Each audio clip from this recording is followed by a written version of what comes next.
Hello everyone. आज मैं BEd method paper से रिलेटेड टॉपिक पैडागॉजिकल एनालिसिस यानी शिक्षा शास्त्र विश्लेषण के बारे में जानकारी दूंगी। तो आइए देखते हैं। शिक्षा शास्त्र विश्लेषण का अर्थ यानी मीनिंग ऑफ पैडागॉजिकल एनालिसिस। शिक्षा शास्त्र विश्लेषण दो शब्दों के मेल से बना है, जिसमें पहला शब्द है शिक्षा शास्त्र और दूसरा शब्द है विश्लेषण। इस प्रकार शिक्षा शास्त्र विश्लेषण से तात्पर्य ऐसे विश्लेषण से होता है जो शिक्षा शास्त्र पर आधारित हो, जिसमें शिक्षा शास्त्र शब्द का अर्थ है शिक्षा का विज्ञान यानी साइंस ऑफ टीचिंग।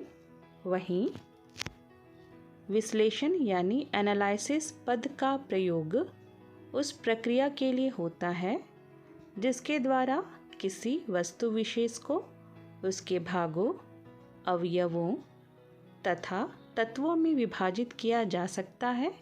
जैसे शिक्षण इकाई को उसके विभिन्न भागों तथा अवयवों, उप इकाइयों, प्रकरणों तथा अवधारणा विशेष में विभक्त किया जा सकता है। अब हम देखेंगे essential step for पैडागॉजिकल analysis of biological science lesson plan, अर्थात जैविक विज्ञान की पाठ्य योजना के शिक्षा शास्त्र विश्लेषण हेतु आवश्यक कदम। जब जैविक विज्ञान अध्यापक को अपने विषय की विषय वस्तु का शिक्षा शास्त्र विश्लेषण करना होता है तो उससे यह अपेक्षा की जाती है कि वह निम्न रूप से आगे कदम बढ़ाएगा, यानी कि एसेंशियल स्टेप लेगा, जो इस प्रकार है, जिसमें पहला स्टेप है उपयुक्त खंडों में व्यवस्थित व संगठित, arranged and organised in proper divisions. जैविक विज्ञानों की विषय वस्तु को उपयुक्त रूप से वृहत यानी मेजर और लघु यानी माइनर खंडों या विभागों, इकाइयों, संप्रत्यों आदि में विभक्त कर उसे उत्कृष्ट ढंग से क्रमिक रूप में व्यवस्थित एवं संगठित करना।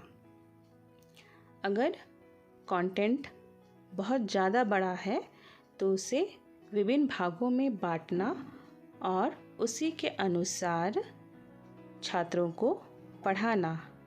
तो इस प्रकार से अरेंज और ऑर्गेनाइज्ड वे में पढ़ाने से बच्चे सरलता से शिक्षक की बातों को समझ सकते हैं। दूसरा स्टेप है उपयुक्त मात्रा यानी प्रॉपर क्वांटिटी। शिक्षक द्वारा यह देखा जाना चाहिए कि कितनी विषय सामग्री अधिगम अनुभवों के रूप में विषय के लिए निर्धारित काल में अर्थात फिक्स्ड टाइम पीरियड में भली भांति प्रदान की जा सकती है, उतनी ही सामग्री को पाठ या प्रकरण के रूप में अपने दैनिक शिक्षण के लिए चुनना। अर्थात एक कक्षा की अवधि 45 मिनट से 50 मिनट की होती है, तो शिक्षक को यह ध्यान रखना चाहिए कि उक्त काल के लिए कितना कंटेंट बच्चों को पढ़ाना है, फिर बाकी का बचा हुआ कंटेंट नेक्स्ट पीरियड के लिए रखना चाहिए। इससे बच्चे को समझने में आसानी होती है और शिक्षक भी बहुत ही सही तरीके से समय का सदुपयोग कर बच्चे को समझा पाता है। तीसरा स्टेप है संप्रत्यों में विभाजन, डिवीज़न ऑफ कॉन्सेप्ट्स।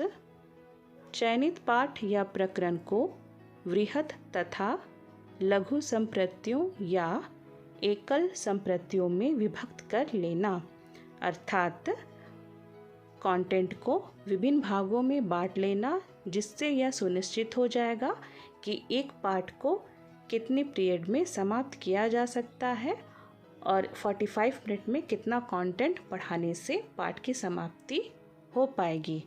ऐसा करने से शिक्षक भी निश्चिंत रहेगा कि इतने पीरियड में ये टॉपिक कंप्लीट हो जाएगा और बच्चे भी सरलता से शिक्षक के ज्ञान को अर्जित कर सकते हैं।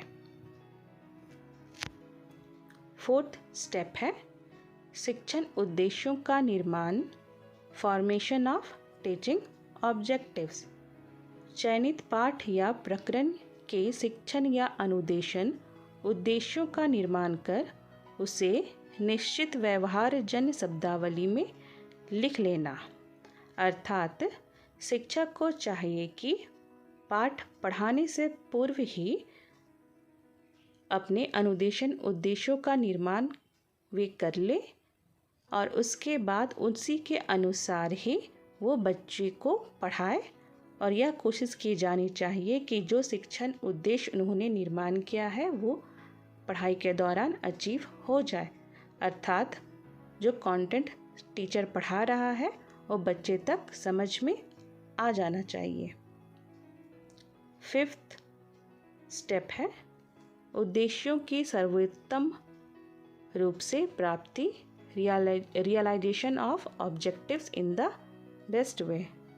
प्रस्तुत पाठ या प्रकरण की विषय वस्तु के शिक्षण के द्वारा निर्धारित अनुदेशनात्मक उद्देश्यों की सर्वोत्तम रूप में प्राप्ति पर विचार करना। अर्थात जब शिक्षक कक्षा में पढ़ाता है तो बीच बीच में शिक्षक को हमेशा यह ध्यान रखना चाहिए कि वो जो भी कंटेंट पढ़ा रहा है वो बच्चों को समझ में आना चाहिए और इसकी जानकारी के लिए शिक्षक को बीच बीच में डेवलपिंग क्वेश्चन पूछना चाहिए, जिससे शिक्षक निश्चिंत हो पाए कि उसका पढ़ाया हुआ बच्चे की समझ में आ रहा है। तो इस प्रकार से शिक्षक अपने उद्देश्यों को सर्वोत्तम रूप से प्राप्त कर सकता है। अगर शिक्षक को लगता है कि उनका पढ़ाया हुआ विषय बच्चों की समझ में नहीं आ रहा है तो वह दोबारा उस पाठ को दोहरा करके विथ प्रॉपर एग्जाम्पल बच्चों को समझा सकता है और फिर उससे संबंधित प्रश्न पूछ करके यह निश्चित हो पाएगा कि उसका बताया गया शिक्षण जो है बच्चे को समझ में आ गया है। इस कार्य हेतु यह उपयुक्त है कि उपलब्ध मानवीय एवं जैविक संसाधनों का सर्वोत्तम उपयोग किया जाए, जैसे आवश्यक विधियाँ यानी कि टीचिंग मेथड प्रॉपर हो जिससे बच्चे की समझ में आसानी से बातें आ जाए। दूसरा है प्रविधियाँ, तकनीकी व्यू रचना, शिक्षण सामग्री, इन सब के द्वारा शिक्षक अपनी बातों को सरलता से बिना किसी बाधा के अपनी बातों को स्टूडेंट तक पहुंचा सकता है। 6th स्टेप है विधिवत नियंत्रण यानी प्रॉपर कंट्रोल। शिक्षण अधिगम प्रक्रिया के सुचारू संचालन हेतु यह आवश्यक है कि उस पर विधिवत नियंत्रण बनाए रखा जाए। शिक्षा शास्त्र इस कार्य हेतु उपयुक्त मूल्यांकन प्रणाली के नियोजन तथा क्रियान्वयन पर बल देता है। अर्थात मूल्यांकन प्रणाली वैसी प्रणाली है जिसके द्वारा पूरे कक्षा को कंट्रोल किया जा सकता है। जैविक विज्ञानों के अध्यापक को चाहिए कि वह निम्न के संदर्भ में मूल्यांकन तकनीकों तथा साधनों का उल्लेख अपने शिक्षा शास्त्र विश्लेषण में करे, जो इस प्रकार है। पढ़ाए जाने वाले प्रकरण की विषय वस्तु, शिक्षण विधियाँ, तकनीक तथा शिक्षण साधन, शिक्षण अधिगम उद्देश्यों की प्राप्ति हेतु किए जाने वाले प्रयास, अर्थात इन सब के द्वारा शिक्षक पूरी कक्षा को कंट्रोल कर सकता है। अगर उसका विषय काफ़ी इंटरेस्टिंग होगा और उसके द्वारा उपयोग की जाने वाली शिक्षण सामग्री भी इंटरेस्टिंग होगी तो बच्चों का ध्यान पूर्ण रूप से शिक्षण की ओर रहेगा। और साथ ही साथ शिक्षक अगर बीच बीच में प्रश्न पूछता है यह जानकारी प्राप्त करने के लिए कि उनका उद्देश्य पूरा हुआ है या नहीं। तो इससे बच्चों का ध्यान जो है पूर्ण रूप से शिक्षक की बातों पर लगा रहेगा और कक्षा पूर्ण रूप से नियंत्रित रहेगा। तो यह आवश्यक है कि एक अच्छे और सफल कक्षा के लिए शिक्षक का पूरे कक्षा में कंट्रोल होना आवश्यक है। तो आज के लिए इतना ही, और इसी तरह का और एजुकेशनल वीडियो के लिए please do like, share and subscribe my channel. Thank you.